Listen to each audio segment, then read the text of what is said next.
Okay. Oh, hi, puppy. Yeah, so welcome back. We're Women's Dance, and there are two of us dancing around tonight. Gee. Hey, I'm Dr. Rourke. And it's me, the pleasure doula. Woohoo! Both doctors in our own right. Hell yes. So, what's been going on, Sarah? Oh What's my new with you? goodness. So many things. Planning a trip to Idaho. Yeah. Like, what's in Idaho? It's the weirdest thing.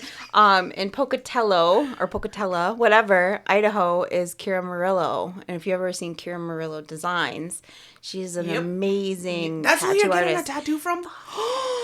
I'm so I'm getting jelly. a chest piece from Kira Murillo. Stop. Like, boom. Yeah. That's wicked. I was just going to get the top of my sleeve, and then I was like, if I'm going to go big, I might as well go big and then go home. Like, I can't do that. I have to do it up. I follow her on Instagram.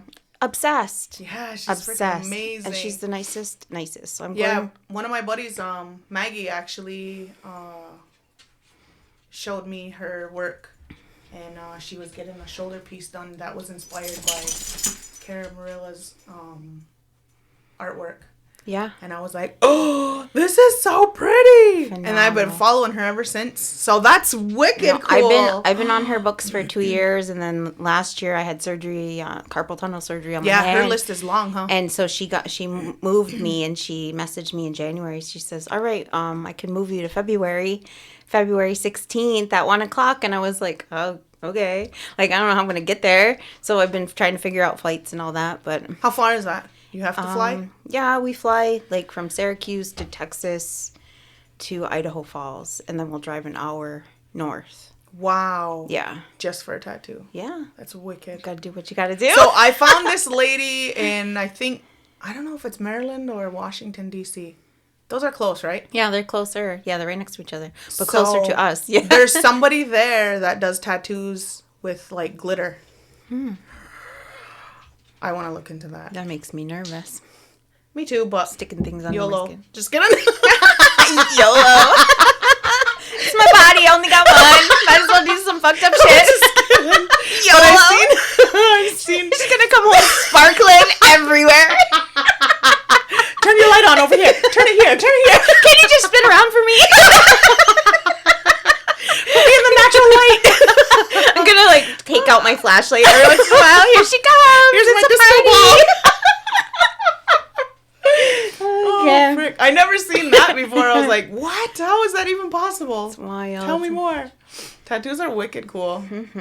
Yeah, I'll probably have full body at some point. Good. Like, not my face, but like I have like over 37, 38. And that's not like counting how many times you sit for tattoos. Oh, really? Yeah, like you sit maybe twice. Like you go, like All mine are small. Yeah, I used to go and I'd get a fill of one and an outline of another at the same time. So I always had one that I was working Oh, on. wicked. Yeah, so yeah, I have like almost a full back. I have full left sleeve. I have both of my thighs. I have the front of my thighs.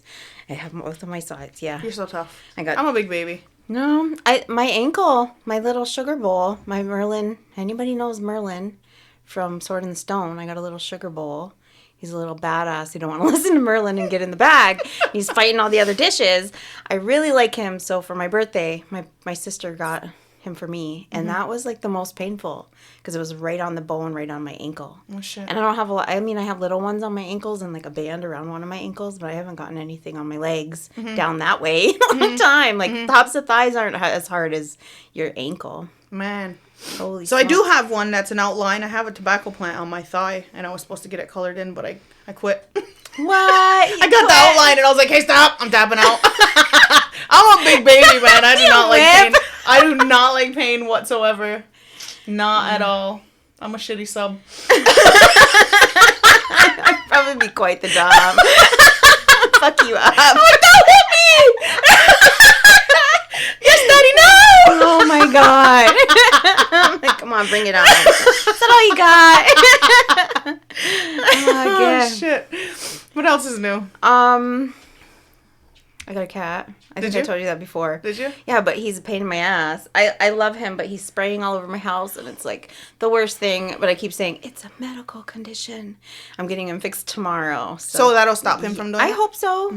I don't know. I mean, there's 10% of cats that doesn't happen to, so I don't know. I've just been doing a lot of work and yoga and beading and planning tattoos.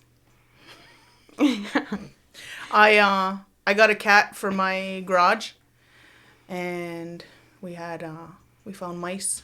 We found a mouse in my car, and then Bub found a mouse in his truck. And then he's like, there's turds in my garage. Oh, God. So I was like, okay, I got a mouse for the garage, and now I need a mouse for the outdoors.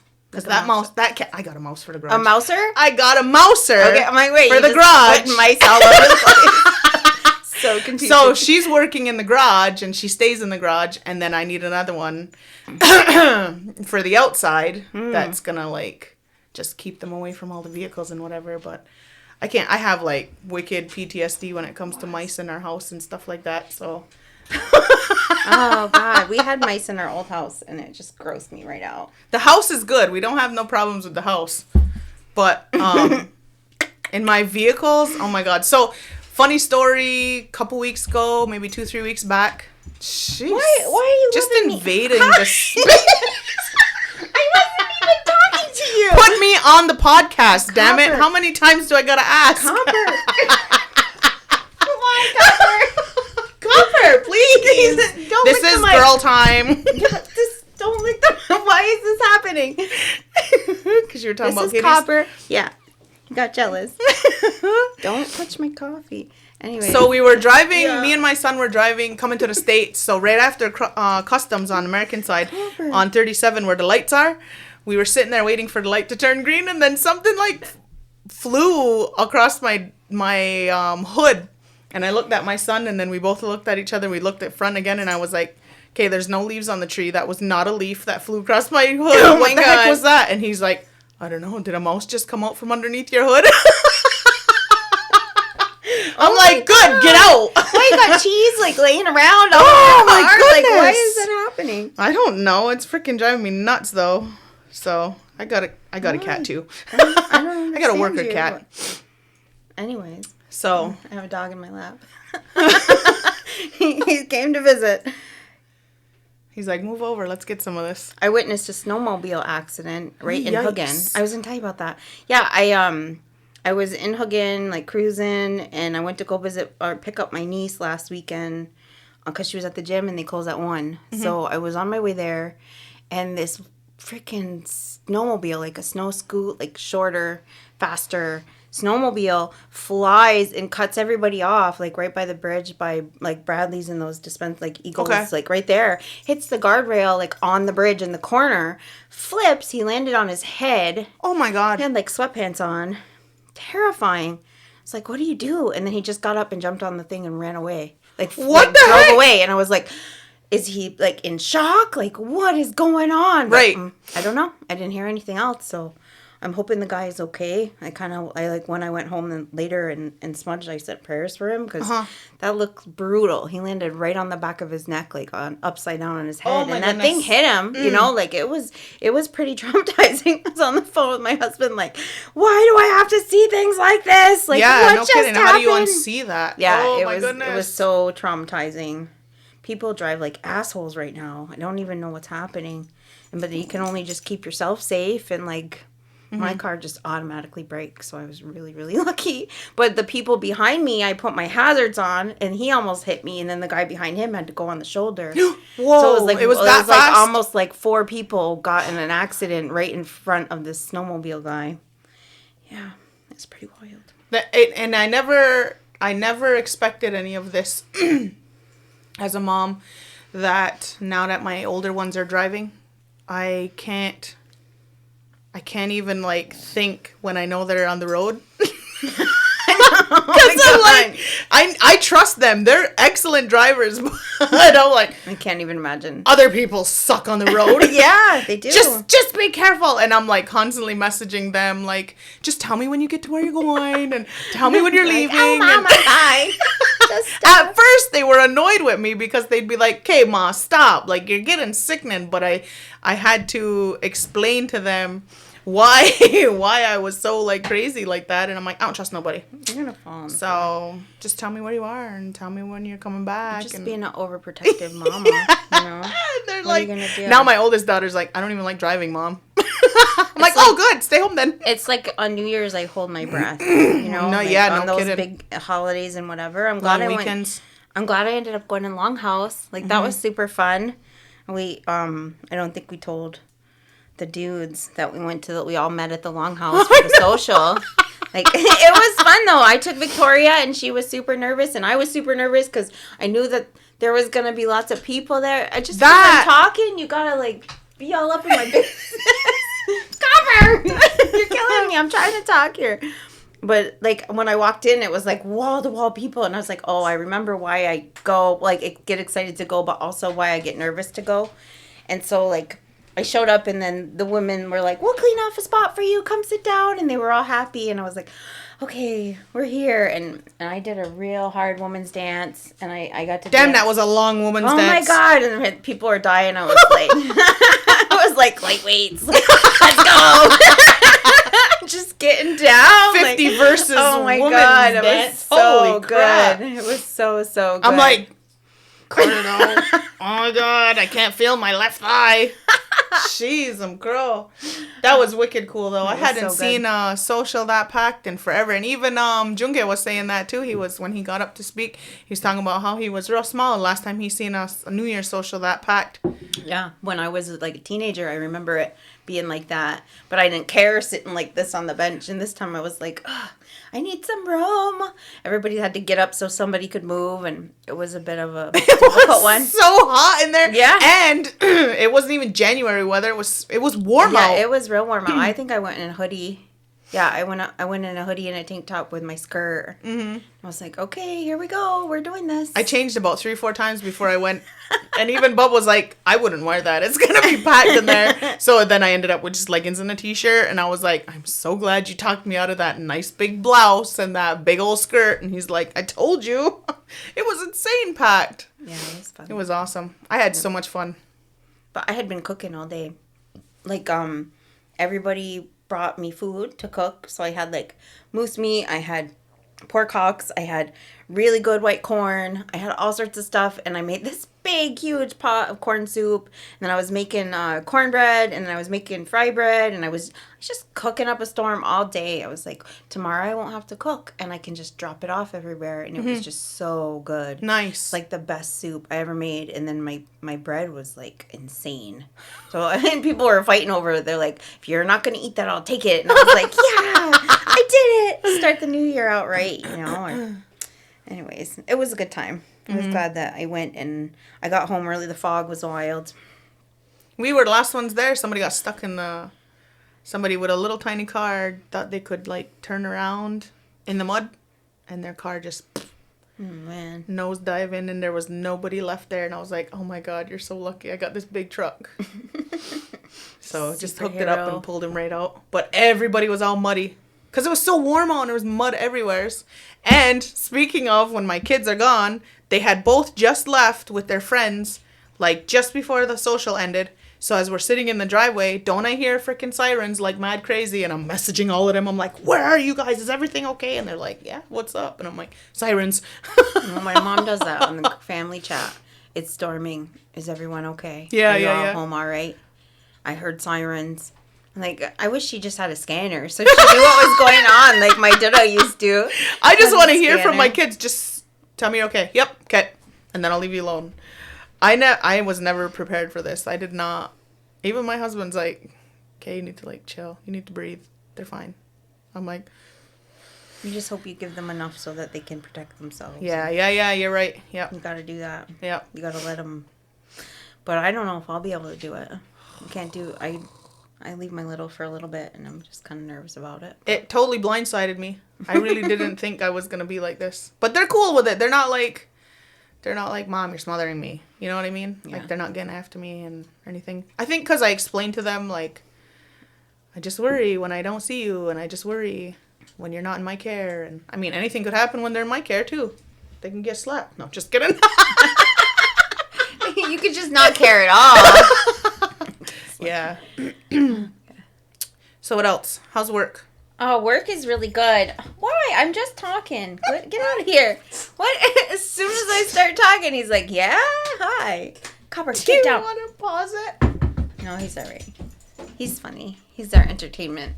And Victoria is not here today. He's so taking her seat. I have a seat right here. I'm coming on up. You ladies want to visit with me. No, work is really good. I had like a student gathering yesterday and we met like 10 med students that are just like superheroes and they're all in med school. One of them's from here. And it's just really a beautiful thing to see. And the fact that I'm there to like build relationships with them so they can trust me to tell me when they don't feel safe in school or the curriculum isn't safe or they need someone to advocate for them. Like, that's really important to me because if I don't build that trust with them, then they can't have those conversations. So it was really, really nice. And we got a really good caterer from Ganawagi, the Mess Kitchen. And they were really, really good. They gave us little mini tacos and like smoked salmon and like chicken skewers. It was really, really nice. Like cups of strawberry and raspberry drink. And yeah, they were hooked right up. And they don't have time to visit with other Indigenous students. They don't have, because they're doing their rounds, they're in their placements. So to be a Indigenous doctor on campus is very lonely. So for them to be able to sit in one space together, we were able to provide that for them, and it felt really good. It's like, this is why I do what I do. And we've been meeting with some really important, not like important, but really good people that can make change at the school to support students. And I think it's not going to be just at the med school. I think it's going to really ripple out in like a cyclical, like in a good circle for us to build a community there for Indigenous students. And, good. And I'm really happy about it. So work is good. Good. I'm feeling empowered by what I do, and I feel like I'm making change, and I feel like I'm where I'm supposed to be for sure. And most of the time I would doubt, but I'm like, nope, this is what we're doing. This is how I feel. This is the policy. Yeah, this is the policy. This is the framework. This is how it's going to move forward. Like, this is how I want change to happen, and I'm being heard. And it's not like, okay, maybe we will. They're like, okay, thank you, Dr. Rourke. And I'm like, that shit's real. But doesn't it make such a difference, though, when it's your passion? It's so much different, right? Like, your drive and your force is like... It's fun. Yeah. It's a fun thing to do, and it's also making an impact. And I think with all of my work, and I had been, like, posting on social media about how I really took a step back. And my cousin, Abby, he was picking on me. He's like, yeah, I was listening to your podcast, and you're like, yeah, I'm trying to calm down and do self-care, but I'm on 4 boards, and I'm doing X, Y, and Z. He's like, what the fuck, lady? And I was like, no, but I quit a bunch of boards, and I felt guilty about it, but at the same time... Like we were talking the other day, like, what do you sacrifice when you say yes to something? And I did feel like I wanted to give back to all of those organizations, but when it came down to it, I wasn't giving the quality of work that I wanted to give out to those spaces. So I had to back away and say, well, where am I going to be the most needed? So right now I'm working really closely with Ongwe and doing work with them on a regular basis, and which is cool because I've always been really close with all of the Shenandoah women, and it's fun, like it's a fun thing to do, and it keeps me in the loop of writing grants and like doing stuff on the ground, so it's nice, and then everything at McGill, and then I took orders for my beadwork, so my next earrings some more cheesecake? Yeah, maybe cheesecake. But my next order is a female reproductive system. Yeah. OMG, Sarah! I'm excited. I want one. You might have to do vulvas and things as well. I want vulvas, and I want eggplants, and I want all the things. Sexual. Yeah. All the sexual beadwork. You make it, that'll be I'll the name buy of my it. business. Sexual beadwork. It's not sexual healing, it's sexual beadwork. Oh my goodness, God. that's freaking awesome. We could sell baskets. Hell baskets yeah. with earrings that are themed. And lubes. Yep, earrings and lube. This is all you have to wear tonight. Are necessities. You'll always fit your earrings. I have such an earrings obsession. Like, I don't even know. I have like 3 full racks of earrings, and my husband's always like, "When did you buy that pair of earrings?" I'm like, "It's none of your business." This is my joy. Don't take away my joy. But what's nice though is that you can make your own too, like those ones. yeah. Like that. You made those, right? No, I didn't make. I don't even remember who made these. I'll have to figure it out. But yeah, I Those make are some like these. super cute. Yeah, these are blueberry cheesecake. I love them. Yeah, but I have like big daggers, and I have like skulls, and I have all sorts of things, and it's like they really match who I am, and they just show me all over the place. Like, just people look at you and they're like, "What is that?" And it feels good because I was in a boardroom with a bunch of women last week doing like strategic planning and like doing brainstorming, and I look around and it's all these badass Indigenous women. They all have big ass earrings, and 2 of them were breastfeeding their children, and we're all sitting around talking about how we're going to make space better for McGill. And I was like, this is the circle I want to be in. I love this it. This is where I've meant to be, you know? Like, right. I'm finding like a space that's like really, it's really safe for Indigenous women to just be themselves. Yeah. But not only that, just for even men to like talk where they need to, you know, like, and really express their needs. So it's good. That's it's real awesome. good. Yeah. Oh, give me chills. Yeah. Nursing Nursing mamas with big earrings in a boardroom. Right. With doctorates. I was like, fuck yeah. This is where I'm supposed to be. I was like, I miss nursing now. Yeah. But she's big. Every time when I would go to any corporate events or anything like that, I always felt badass, and I'd be sitting there with my pump. I'm just pumping while we're doing board work. And same thing though. I'm like, oh, I miss it. Here, you get quiet while he takes pictures. I know. Don't look at me. Just lubing up my lips. The magic happens. Oh, shit. All the knowledge comes from here. So I gotta keep them nice and protected. Keep them moisturized. Keep them moist. Yes. Holy shit, that's funny. So what do you want to talk about? I don't know. You just touched on About like, yeah. No, I've been thinking about this a lot, and I don't know how to really approach it where it's something that's not going to be triggering for people, and it's something that's going to hell, we're always going to trigger somebody. We get trigger wording, everybody, but no, I've been thinking about it not only for like I have a lot of really close male friends like that I've had since like the beginning of living on the res and just being very close with my brothers. Like they're my brothers, they're my best friends, and I find that there's a lot going on that there isn't a lot of support for. And I know that there's men's groups. And I was talking to someone today, and he's like, yeah, there's men's groups. But if you're not traditional and you go to that men's group, it's very uncomfortable. And you're not going to go just jump in a sweat when you don't know. And maybe you were raised Catholic. And like, there's all of these things that keep people from going to those resources.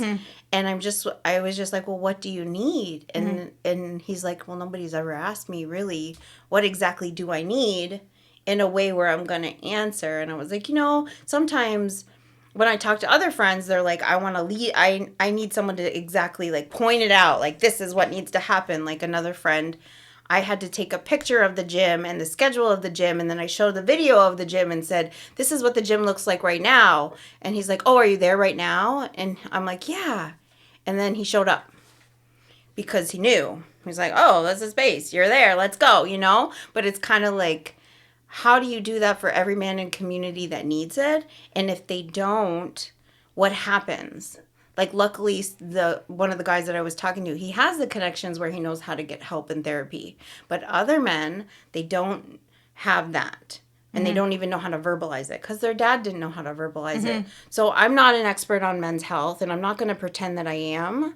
But I have a lot of care and love for the men in my life, like brothers, uncles, cousins, dads, that there's this disconnect in community where there's an expectation to just suck it up and just be tough and don't cry, or just go off and work iron and provide, or let's do X, Y, and Z and go push the wheelbarrow. Like, there's this thing that I've been noticing, and I think I sent you that meme, and I don't know what it is at this point, but it was a catalyst to this conversation where we see you men, we see that you need us, we see that you need that support, and we also see how if men don't get the support, then there's an imbalance in a home because there isn't that support. So it's a imbalance. It's a dynamic that needs healing, right? And a dialogue about it. So, I mean, I touched on 700 different things in that one little synopsis of it, but I think the bottom line is we have a community that's in grief, and a lot of that grief is men. And as women, we rally around our men and lift them up when they need us, right? That's exactly what I was going to say, too. Yeah. Yep, because they all came from a woman. Yeah. You know what I mean? And there is a lot of strength behind, and like you said, I can't speak for the men. I don't know the inner workings of how their emotions play out and things like that. Like, I can't. But knowing where a man came from, and knowing the connection that there always is and always will be to a female, there is power behind that. And when a woman heals herself and brings herself up, it not only builds her, but it builds everybody around her. So if she's in close vicinity of males, it's going to help to bring that up. Do you understand what I'm saying? So when we have these moments where we're talking with the females, who's to say we can't bring in the guys? Right. Who's to say that it has to just be a female conversation? Because there's strength in that. There's strength. It's a balance, right? Yeah. No matter what your sexual orientation is, there's still always that balance there, right? And so it helps to give you that grounding. It helps to give you that connection. I lost where I was going with that. No, it's a really good point, because I think I've spoken to women in community who want to like mentor, or they want to share knowledge with men who are not their partners, and they want to have platonic friendships. And in community, that's not always accepted. It's very much a wall of, well, I can't talk to you if you're just going to be my friend. Yep. When you should all be learning and sharing skills together in community. And that shouldn't be male and female. Healthy relationships all around. Exactly. Like, if I want to, like, I talk to Josh every day, and my husband does not have a problem with that because he trusts me, and because we build a relationship of community and friendship and what that looks like. And he's like, you've been friends with Josh since the beginning of time. How am I supposed to interfere with that? And as long as I know that you're not going to disrespect me in that friendship, and that you're both like learning from each other and doing all these things, like in so many words, like I feel like that's not a common thing in community where like you can't talk to that woman. Why are you talking to that woman? Or vice versa, you can't have a friend that's a man because automatically it's going to be over-sexualized. But then that's where it comes back into play. Like, you need to heal yourself. Yeah. If you're healing yourself and you're working on yourself, you're not going to have those insecurities and lash out at your partner or your friends who are friends with other people or anything like that, right? Yeah. And it creates a healthy balance, and it creates the cycle of healthy relationships. You know, it's not just you and your partner that has to be in a healthy relationship. It's you and your community. It's you and your neighbor. It's you and your friends down the road. It's whoever you're coming in contact with. It needs to be a healthy balance and a healthy relationship. I'm not saying we all have to get along and everybody has to be best friends and it's all peaches and some bullshit. I'm not gonna get a freaking guitar. But no. I mean, what we I'm gotta be saying real is, about it. Exactly. And when you're working on yourself, it just radiates outwards. It really does. And you start to like level up from that bullshit, and you start to like, okay, I'm not even gonna give that petty behavior my attention or my energy because it's not true. You're not going to, if somebody's gonna, throw that in your face, like, well, why are you talking to them? And, what's going on between yous two? And, all of that crap that comes along with that. You don't give that your energy and your time, because you yourself are confident that there's nothing going on. I have nothing to prove. Just like we were saying earlier, who are you trying to impress? Who are you trying to prove? What are you trying to prove to somebody? Nothing. Yeah. Because you've come to a level of healing so much so that you just want relationships with people. Yeah. And it's just healthy community, like you're saying. Yeah. And I keep thinking about, like, when someone takes the actionable steps to heal in a relationship and their partner is not healing, how that's divisive. Or if they're both healing together and they say verbally and in their action that they're going to move forward together in that healing and get it whatever way they can, whether it's therapy or medicine or traditionally or whatever, like whatever works for them. They might just go out and do shrooms together. Who knows what they're going to do to grow and heal, but they're going to do that together so they know that they're leveling up together instead of one partner going one way and another partner going another way, right, where it just doesn't work anymore. Then I think that's something where I see in my friends' relationships, like, either that's working and they're healing in parallel or they're not. And if one person's doing the work, then it's exhausting on the other partner, And even if you're in just a single relationship, or a single relationship with self, I feel like there's such a stigma or a pressure to fall into this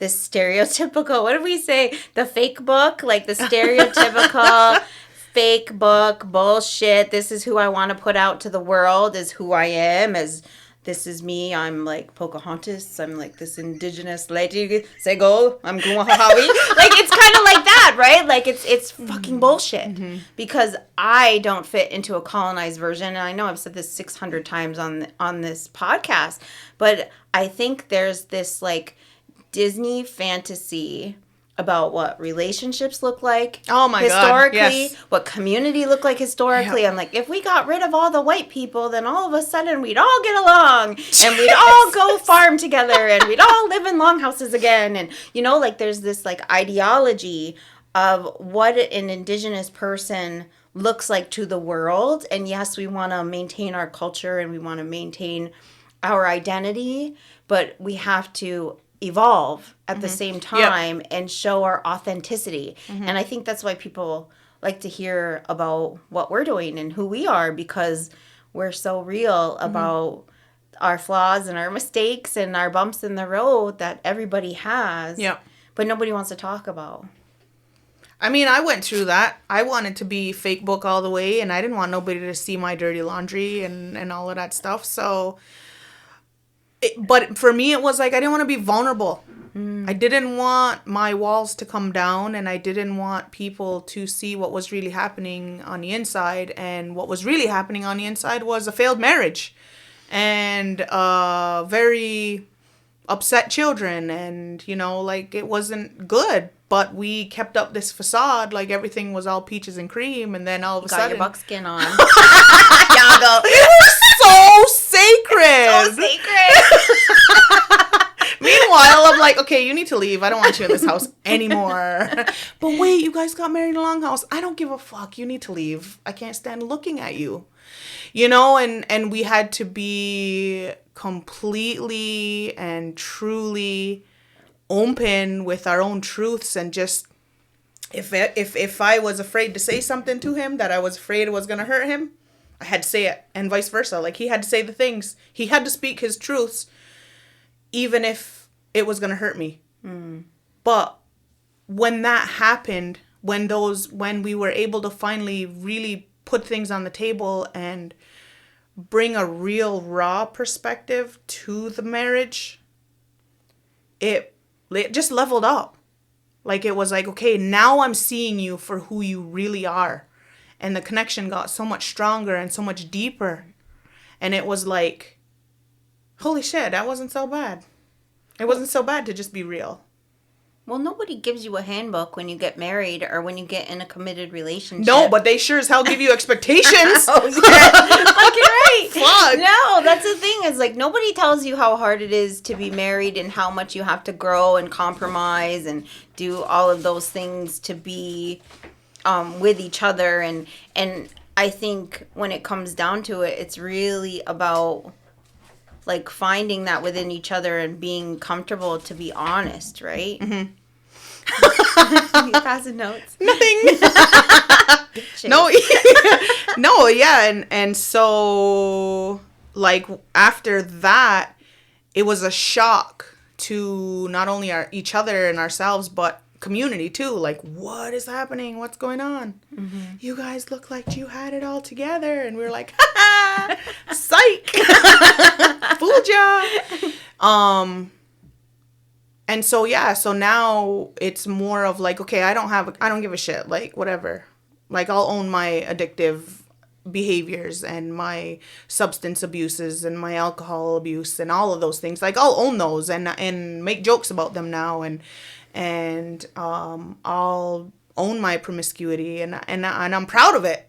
You know what I mean? Because it makes me who I am. And now that I've come to the level of honoring who I truly am, he looks at me in a whole nother light. Like, he looks at me with so much more respect because I'm not trying to fit in a box and be something that I never ever could even pretend to be. It makes me think of when Adua and I first moved in together. We had been together like 6 months, and then we moved into a little tiny upstairs apartment in Roosevelt Town, and I was freaking Susie homemaker. Like, dinner every night, house was spotless, did the laundry, sent the lunch to work, Like, I was like, and I put so much pressure on myself because I hadn't lived with a person in a very long time, and I was so enamored with him that I wanted it to work so badly that it ended up just these expectations that we put on each other in that first year, like, they blew up. And it was like we took a break for like 4 days, and we were like, what are we doing? Who are we? And like, there's all these good things, but really, like, who are we, and why am I doing that to myself, and what am I projecting outward in my relationship because I need to do work instead of, like, living in my reality of who I am, you know, and just being this, like, picturesque housewife. And I was like, ew. Now that I think of it, I'm like, what the fuck was I doing? Right. Like, that's not who I am.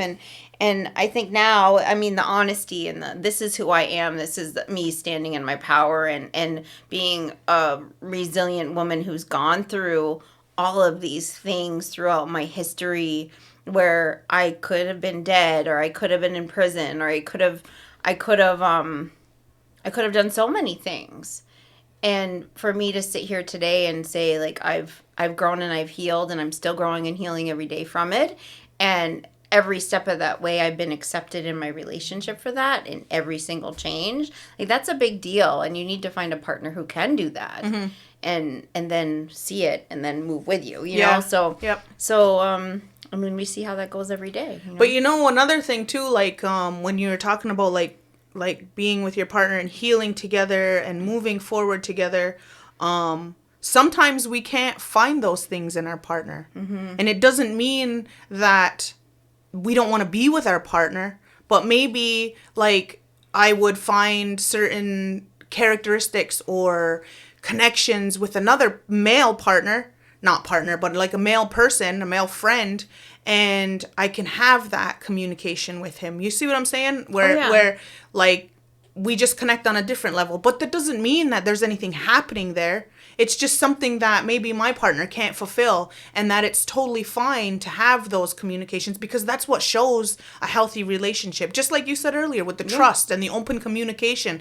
If I can't have this conversation with my partner because he's just not at that level, or he's never had those experiences, I know somebody else that I can have those conversations with, and it's going to be real and open and raw, and I can come back to my partner and be like, yeah, listen, like this was the conversation I had and whatever, and it's totally fine because there was no boundaries crossed, right? There's obviously the trust and the communication and whatever, but to be able to find certain characteristics or certain qualities in other people outside of your relationship with your partner should be allowed. Yeah. Should be normalized. Yeah, it shouldn't be something so where closed you turn off. into like a toxic relationship. Right, because just because my partner's my best friend doesn't mean he can fulfill every single piece, right? Like I need to be able to have conversations with other people, just like our girlfriends. If we want to go and have conversations like you and I converse all the time and have these deep conversations and whatever, sometimes there's things that I don't want to open up, or he doesn't understand, or things like that. So I can converse with a girlfriend, or I can converse with a guy friend. You know what I mean? And it goes the same way with him too as well, because I know he has a lot of friends that he has some really good, really deep conversations with that I just can't fulfill on certain levels, and that's totally fine. And it takes a burden off of me too. And it takes a level of maturity to recognize when you can not allow, but that you have that relationship in a space where you can keep, I don't want to say allow, but that your partner can have joy and find joy in relationship building, in community, and there aren't those restrictions in a platonic way where you can trust and move forward. And I don't think I knew about that when I was younger in relationships, and like because I was so fucking insecure with myself that it was like, as soon as you talk to another woman, I'm going to think, what's wrong with me? Why do I look not the right way? Is there something that I'm lacking? And what is that? What does that mean? And so I think that's something that we all grow into, and or some people don't, like I think that's part of it. But I wanted to ask you, what do you do when your partner goes into dark spaces? Oh, it's heavy. It's so hard, and it's so heavy because it does happen a lot. Yeah. Because I mean, even right now, he's doing it right now, and he's talking about the burden and the heaviness of continuing to do these funerals back to back to back to back, and to be surrounded by so much death all the time. Oh yeah. It's hard to not get pulled into it, right? Yeah. And so since the beginning of our relationship, I've seen him working for the community, working for the nation, and at such a young age, it was heavy, and it took him to the dark places a lot, and I had no choice but to pull up my big girl pants and be the light, to be the escape from reality, to be the safe place at home. We leave that stuff at the door. Let's clean you off. Let's bring you inside. Let's be a family. Let's just normalize what we have in our little house, and, keep this safe space where you can be yourself, where you can be vulnerable, where you can cry and feel all of this heaviness and this burden and all of these things that you're carrying all the time. I have to step into that role as the backbone to help him. And I think it's important, not to cut you off, that it doesn't have to be a wife. It could be an auntie, it can be a mother, it can be a sister, it can be anyone in the family, a brother of someone who's dark, that you can provide that space. Of course. And it's almost like you give them that space and that openness. You open the door to say, this is okay.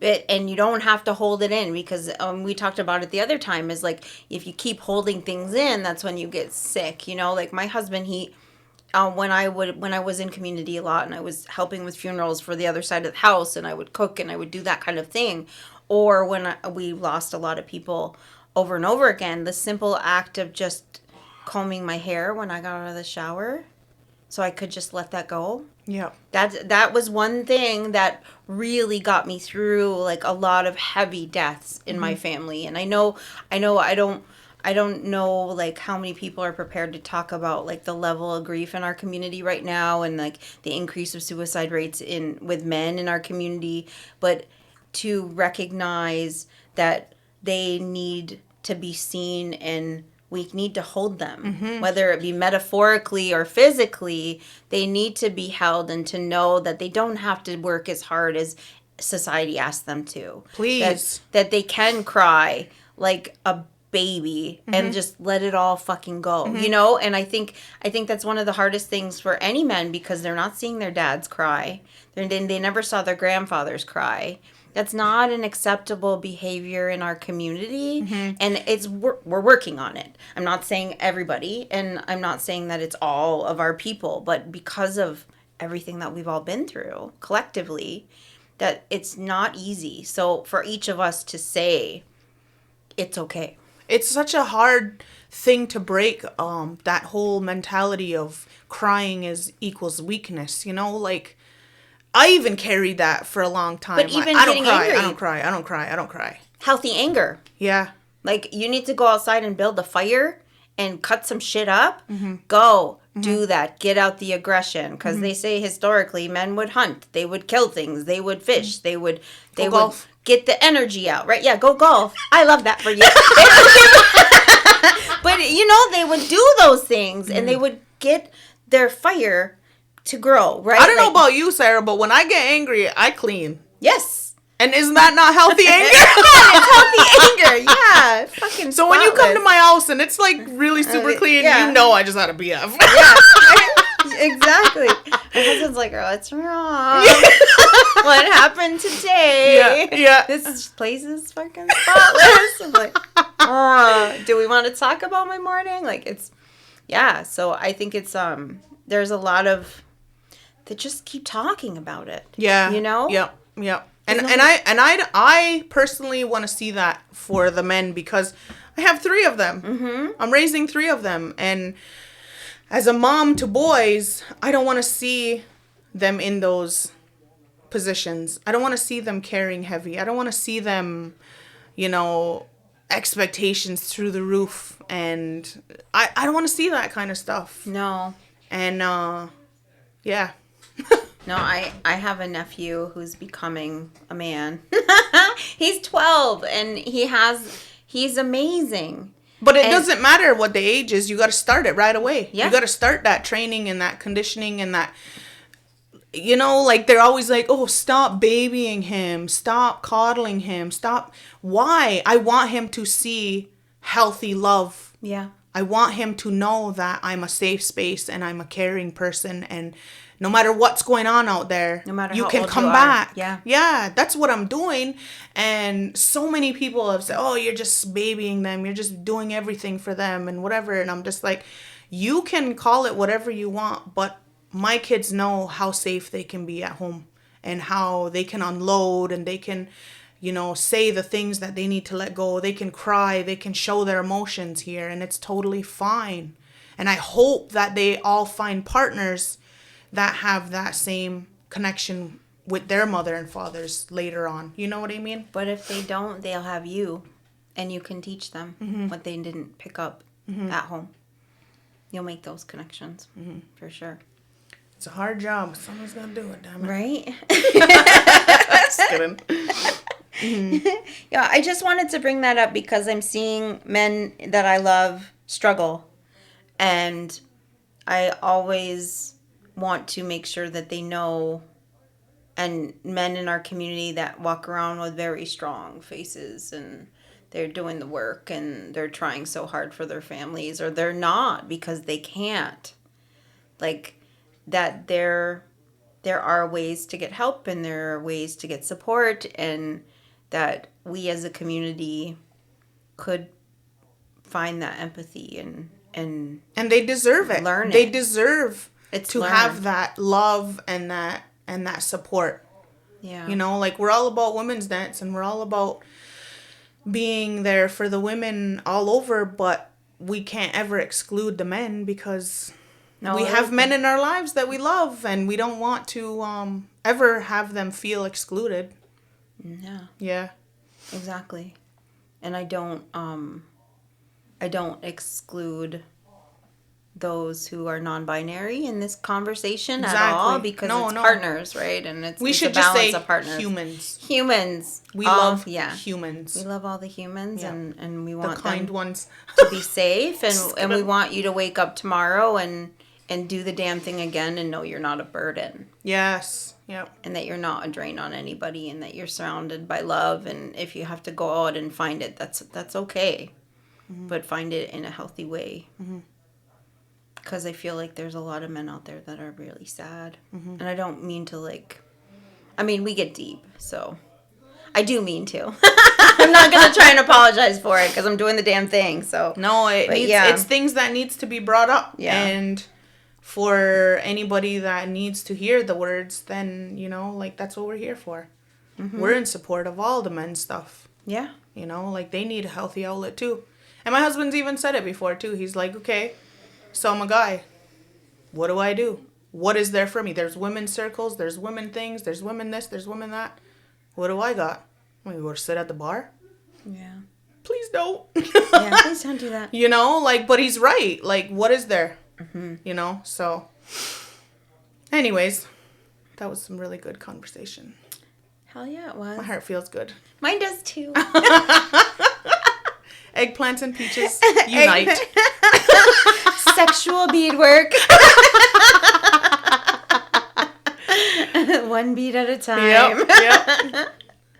So, are we wrapping her up? Yeah. Wrap it up, keep it safe. Or track your schedule. Please keep yourself safe. Well, This is the Pleasure Doula signing off. This is Dr. Rourke. We love you. We love you.